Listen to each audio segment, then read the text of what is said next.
there was never any intent to go make a fruit cartoon. So it was the Walter Matthau method of just acting from the loins instead of the brain.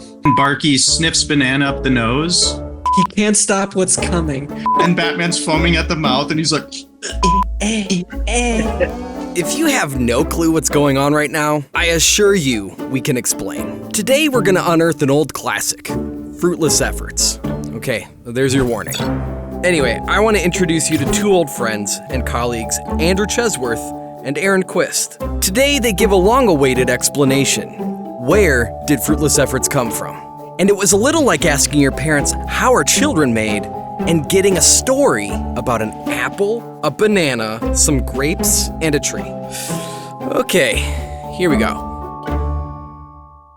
The earliest memory I have when I was trying to remember back, this was probably, 15 years ago, something like that. Andrew and I were living together at the time, going to MCAD. 2005 to 2006, our junior year. And we had this tradition at the breakfast table in our apartment where one of us would start a comic strip panel and the other would continue it. The 3 to 4 panel strips would usually end in death or humiliation. Somebody draws a walrus and a penguin. 2 panels later, they're both dead. That was the incubator in which Fruitless Efforts was born. And I remember drawing just a dorky, stupid, fruit, but with Simpsons eyes. And Andrew thought it was a really funny sketch, so he took it and kind of did his version of it. There was like this Homer Simpson looking banana, and I did like a Lumiere pass on him.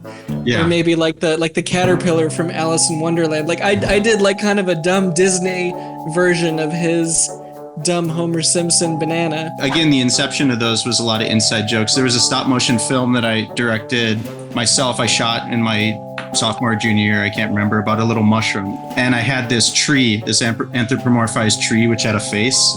And I remember Andrew thought this was hilarious. Just this random background tree had a face. Well, he said it was like a lecherous version of the tree from Kirby's Dream Land. Yes. That concept became Barky Glee.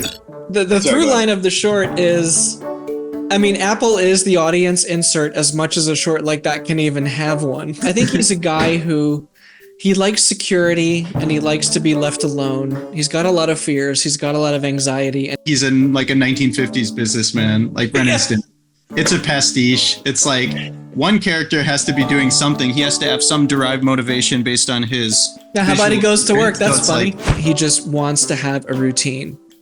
It's like No Country for Old Men with fruit. He can't stop what's coming. They're just going to keep coming after him, and eventually it's going to end in his demise. Andrew, you probably had some downtime between commercials and you're ready to take on a new project. And we just found this fruit thing hysterical. The only project I'd worked on prior to that was Glumpers.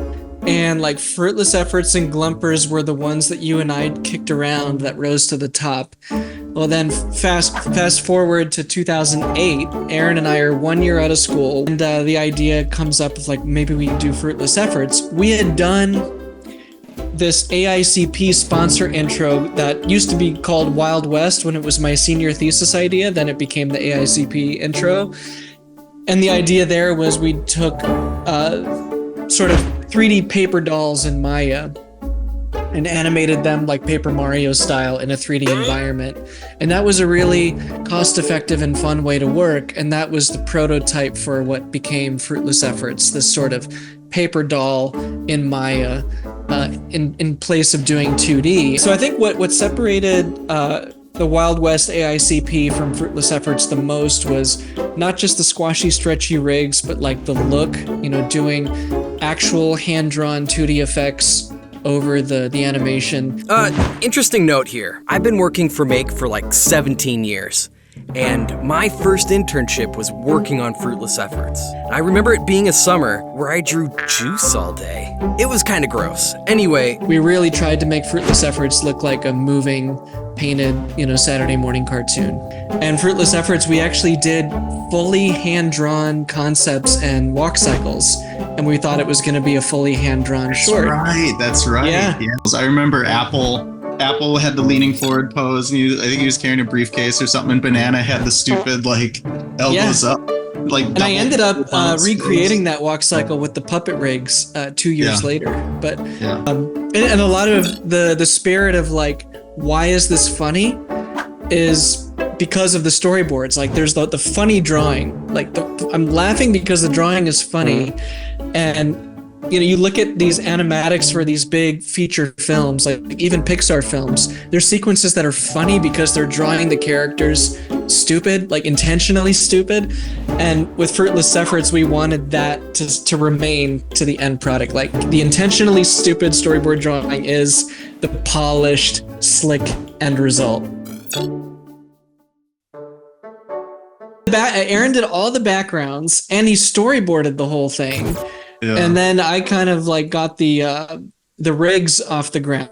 There was a stretchy rig tutorial I had to kind of take the paper dolls to the next level and make them a little more cartoony.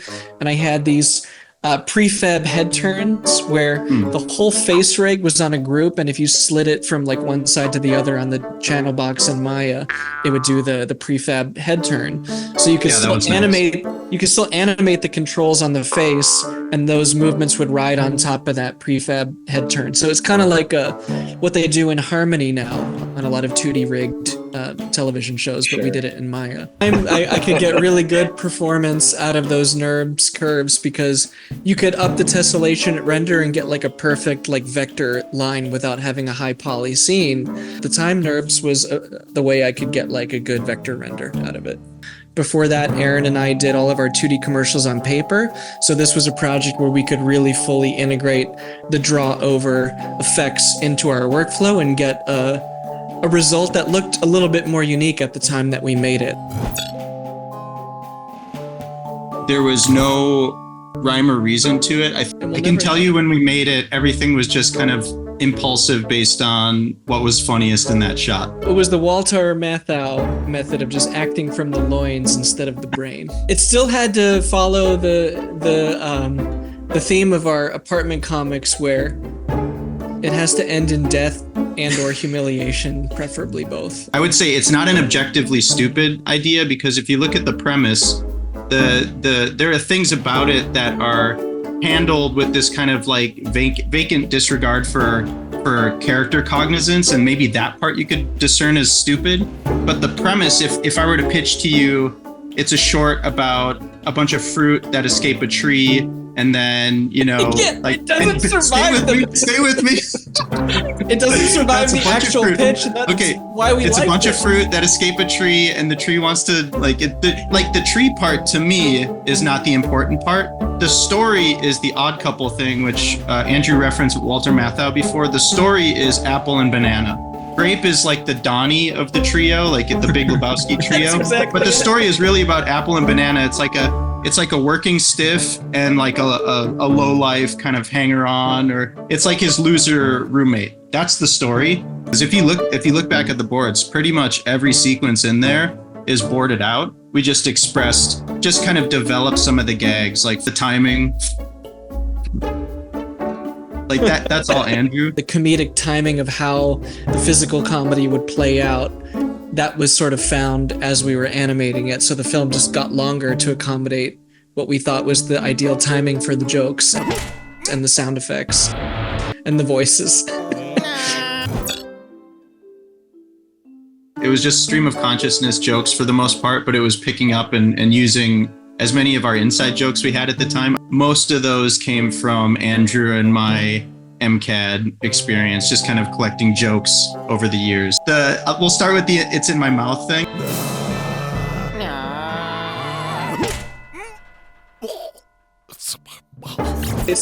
It's a scene from Batman Begins. If you guys remember, like it's the scene where Gary Oldman goes out to his stoop and Batman is just there because he's mysterious, and he says something like, you know, whatever, like blah blah blah. Does the Christian Bale thing. It's like you rattled his cage. Why?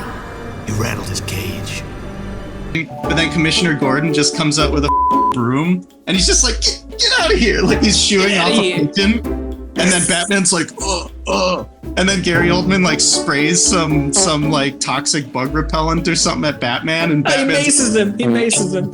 Yeah, he maces him. And Batman's foaming at the mouth, and he's like, it's in my mouth.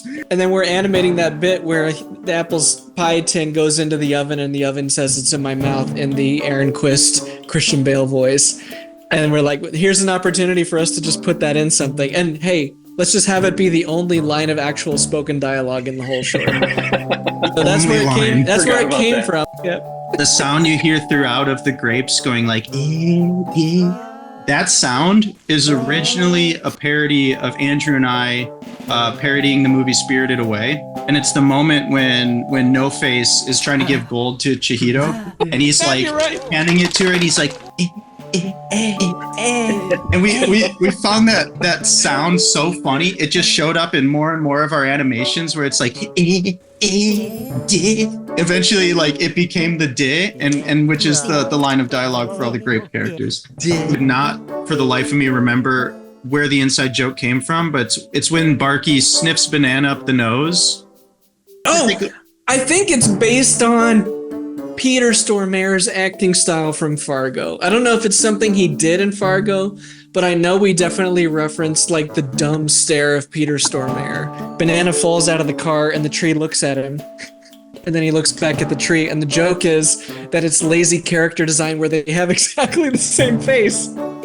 And so they don't like each other because, you know, they're like looking in a mirror and they don't like what they see. And so the tree just like grabs him and crushes him and shoves him back up, you know, his nose, because that's how he gets back to his branches. But just got to get back inside of him somehow. So I remember as an intern, the jokes were infectious. They made no sense, and they also made perfect sense. A flying penis with a swim cap, trouble going upstairs, repeating backgrounds, eating your friends, helping your friends manifest into a pie, and not to mention, you kind of feel bad for House. And then me and Aaron and a few other people, Kevin, Alec, Colin Levy, we were able to do the whole short in like 5 months on the side. I think I posted it on YouTube impulsively because I didn't think a lot of people would see it. And I started an account, posted Fruitless Efforts after posting some of my other student work, and it just took off and like never stopped taking off. I think it's been getting a couple million views a year for the last 15 years. Just today, I got like a comment where somebody's like, LOL, this is my childhood. Yeah, if someone comes up and they're like, I grew up watching Fruitless Efforts, I'm just like, I'm so sorry. Like, oh God, I posted it on YouTube 15 years ago. We made it 16 years ago. We thought of it 18 years ago. It's wild, man. Time flies. I get kind of sentimental and emotional thinking about the project, because at the time it was just something funny that was like this huge payoff.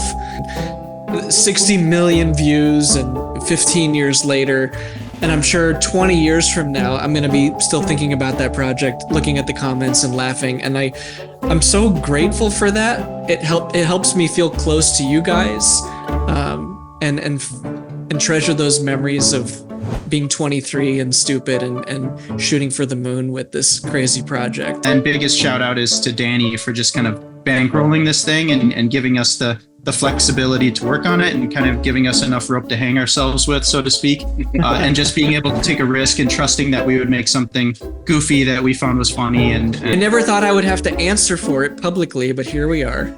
Sorry. I mean, I love that it's still there. Fruitlessefforts.com. You can download the high-res wallpaper for your desktop and watch the QuickTime. As of today, Fruitless Efforts stands just north of a staggering 60 million views. I don't think any of us saw that coming, but we are so grateful to all of you who've made Fruitless Efforts a part of your media diet. So keep eating healthy, and see you next time.